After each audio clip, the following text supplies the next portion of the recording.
बात यूजीसी की जिद की, जो जबरन इम्तिहान कराने पर अड़ा है।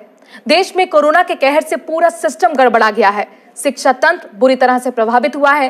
प्राइमरी से लेकर यूनिवर्सिटी तक के स्टूडेंट्स बुरी तरह से प्रभावित हुए हैं। सेंट्रल हो या फिर स्टेट बोर्ड के छात्रों पर इसका कोई बुरा असर ना पड़े, इसके लिए उन्हें औसतन अंक के हिसाब से प्रमोट किया गया। ऐसा नहीं कि सब कुछ चोरी छुपे हुआ, सब कुछ खुली आंखों के सामने हुआ और सबने माना कि मुश्किल वक्त में ऐसा करना गलत नहीं। लेकिन शायद यूजीसी इससे इत्तेफाक नहीं रखता, तभी तो यूनिवर्सिटी ग्रांट कमीशन इम्तिहान कराने पर अड़ा है। ये हाल तब है जब ऑनलाइन क्लासेस में किस तरह की दिक्कत सामने आ रही है, इससे हर कोई वाकिफ है। बावजूद इसके यूजीसी एग्जाम कराने की जिद पर बना हुआ है। मामला सुप्रीम कोर्ट तक पहुंचा तो यूजीसी ने कहा कि वो बिना एग्जाम के छात्रों को डिग्री की मान्यता नहीं देगा। देश में कोरोना के मामले रोजाना रफ्तार पकड़ रहे हैं। ऐसे में अगर एग्जाम कराए जाते हैं तो क्या छात्रों पर कोरोना का खतरा नहीं बढ़ जाएगा? छात्रों की हिफाजत की गारंटी कौन लेगा? इन्हीं सवालों पर हम अगले आधे घंटे चर्चा करेंगे। चर्चा में हमारे साथ जुड़ रहे हैं यूजीसी से संबद्ध प्रोफेसर विक्रम सिंह, डूटा के कोषाध्यक्ष और दिल्ली यूनिवर्सिटी के मिरांडा हाउस कॉलेज में भौतिक विज्ञान की प्रोफेसर डॉक्टर आभा देव हबीब, अखिल भारतीय विद्यार्थी परिषद के राष्ट्रीय मीडिया संयोजक राहुल चौधरी और जेएनयू छात्र संघ के पूर्व अध्यक्ष और आयसा के नेता एन साई बालाजी। आप सभी मेहमानों का बहुत बहुत स्वागत है। सबसे पहले विक्रम जी, मेरी शुरुआत आपसे ही बहस की। छात्र डरे हुए हैं, अलग अलग फोरम पर जाकर कोर्ट के पास वो जा रहे हैं। एक ही सेमेस्टर की तो बात है, जो सेमेस्टर हो चुके हैं उनके आधार पर इवैल्यूएशन क्यों नहीं हो सकता? इसमें क्या दिक्कत है? क्या आप लोग एग्जाम लेने की जिद पर अगर अड़े हैं तो उसके पीछे क्या दर्द देना चाहेंगे? देखिए, एक तो किसी भी शब्द को जिद कहना ठीक नहीं है।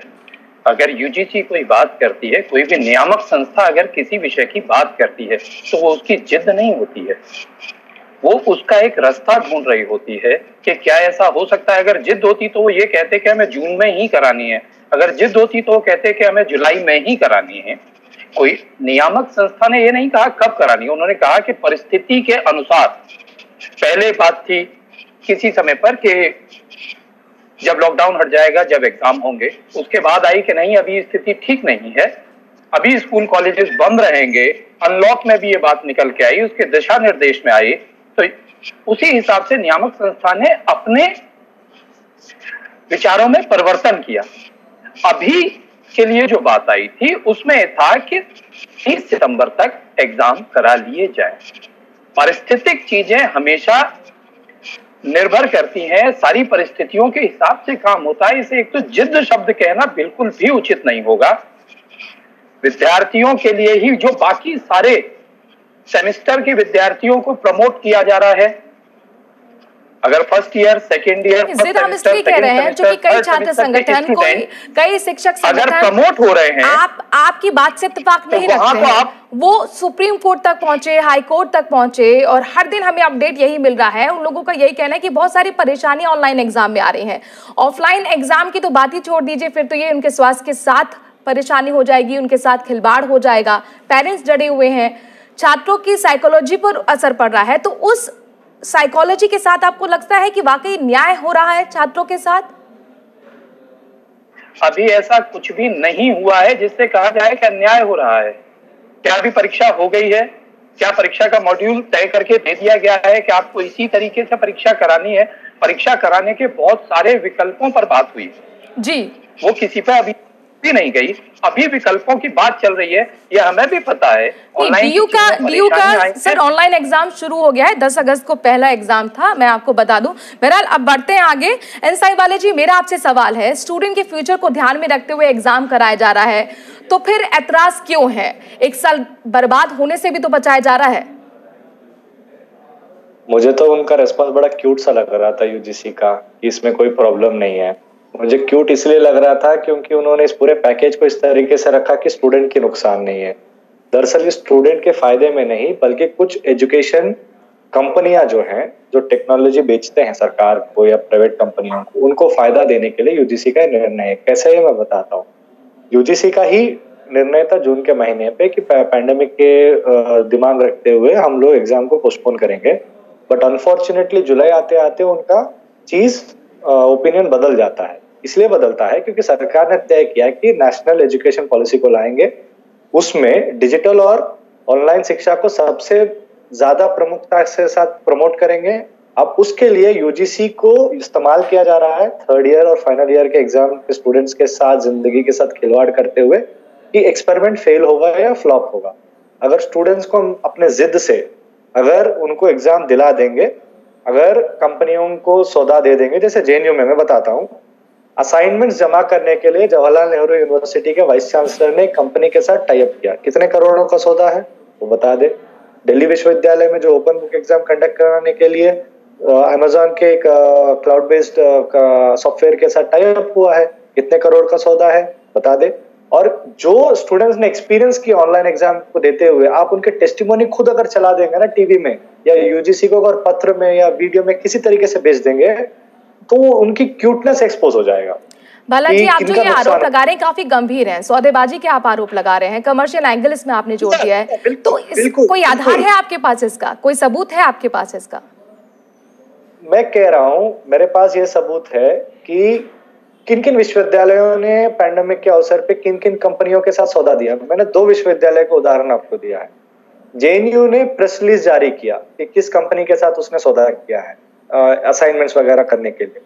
दिल्ली विश्वविद्यालय में कोर्ट में एफिडेविट के द्वारा बताया कि 2.5 या 3 करोड़, आबा मैम इसकी एग्जैक्ट आंकड़ा बताएगी। उन्होंने बताया कि हम अमेजॉन के साथ टाई अप करके, क्लाउड सर्विस के साथ टाई अप करके एग्जाम कंडक्ट करवा रहे हैं। देश भर में अलग अलग जगहों पे अगर ऑनलाइन शिक्षा का फायदा अगर न्यू आबा जी के पास मैं जाऊंगी। विक्रम जी, गंभीर आरोप लगाया जा रहा है अमेजॉन से सौदा, इसलिए आप बैकआउट नहीं कर रहे हैं, टिप्पणी आपकी। संभवतः 2 यूनिवर्सिटीज के आगे भी बात करेंगे। और बालाजी को मैं बताना चाहूंगा कि मैं जिस विश्वविद्यालय से हूं वो चौधरी चरण सिंह विश्वविद्यालय मेरठ है, जिसके अंदर करीब 1200 कॉलेजेस हैं। आप बताएंगे कितना बड़ा सौदा हुआ है वहां पर ऑनलाइन टीचिंग का या ऑनलाइन एग्जाम का? क्योंकि किसी भी चीज को घुमाने के लिए, बहुत जल्दी आरोप लगाने के लिए, आपने स्टूडेंट हित और सारी चीजें अलग छोड़ी, आपने सीधा सीधा आरोप लगा दिया। आप इस बात को ऑथेंटिक रूप से कहेंगे कि अगर ये आरोप आप नहीं, विक्रम जी मुझे ये बताइए कि क्या सौदा नहीं हुआ है?